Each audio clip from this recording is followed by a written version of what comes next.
Vengeance, most foul! Guys, congratulations on just when you think you can't beat the last one, you come back. And as a lifelong fan, I think what I love so much about Vengeance Most Foul is how referential it is of the past adventures. I think this really is a reward for the lifelong fans who've been there from the start. And I wonder, was that something intentional? Did you kind of want this to feel accumulative of the journey of Wallace and Gromit so far? I think that's a good way of putting it, actually. Very, very much so. It felt like that kind of movie, and especially as it's linked very much with the wrong trousers. We haven't done that before, or revived characters from other films before like this.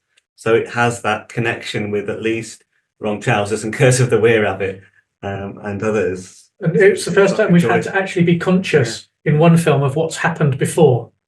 Because, like Nick says, it's the first time characters have been brought back into the world of Wallace and Gromit. So we did be careful about what PC Macintosh knew about Wallace and what his attitude was based on what he did in Were-Rabbit, and the same for Feathers. And it's very nice to sort of wrap that texture and that depth into the story with the characters.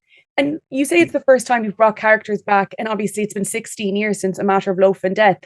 Why now, and why this project to make it more connecting to a past film? Well, it's always about the idea, having a really big, strong idea for Wallace and Gromit. And I guess this has a kind of evolution to it, this idea. It kind of happened in 2 stages. One of them, first stage was back around Curse of the Were-Rabbit. I had this idea about Wallace inventing a smart gnome, a robot gnome. And that seemed really good fun. There was lots in it. And that was like a 30-minute film, actually, at the time. It was a short film. And then later on started reviving the idea and seemed to have potential. And then Merlin and Mark Burton, the writer, we all joined together. And it suddenly became a feature-length film because that's when the idea to bring back Feathers McGraw came.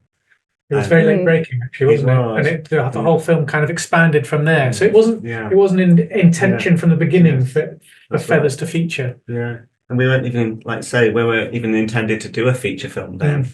It was but it gave it such a big kind of boost to the story. It suddenly had legs. It needed it. And it had this motivated villain with a personal vendetta. So up the ante, no end. What do you think it is? Because it's so funny that you have a penguin or a chicken who doesn't even have a mouth, and yet he is genuinely terrifying. And I was probably 4 and I watched The Wrong Trousers. Of course I was scared, but as a 27-year-old, I'm like, God, this guy is scary. What?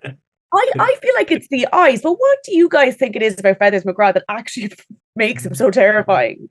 I think it's the mystery. Yeah. You put your finger on it, but it's the kind of the mystery, isn't it? And the unknown. Yes. Of not giving much away, You always think he's thinking something. And it's a lot of movie bad villains and baddies have a sort of a stillness. They never, if someone is running away from them, they never run after them. They walk, and they get their hench. Well, in this case, it would be hench gnomes, but they get their hench people to do the dirty work for them. And Feathers is just like that. He's not breaking a sweat for anybody, and it's that stillness and that calmness that I think makes him come across just as evil to the core. Gives him a screen presence, doesn't it? It does. Over there.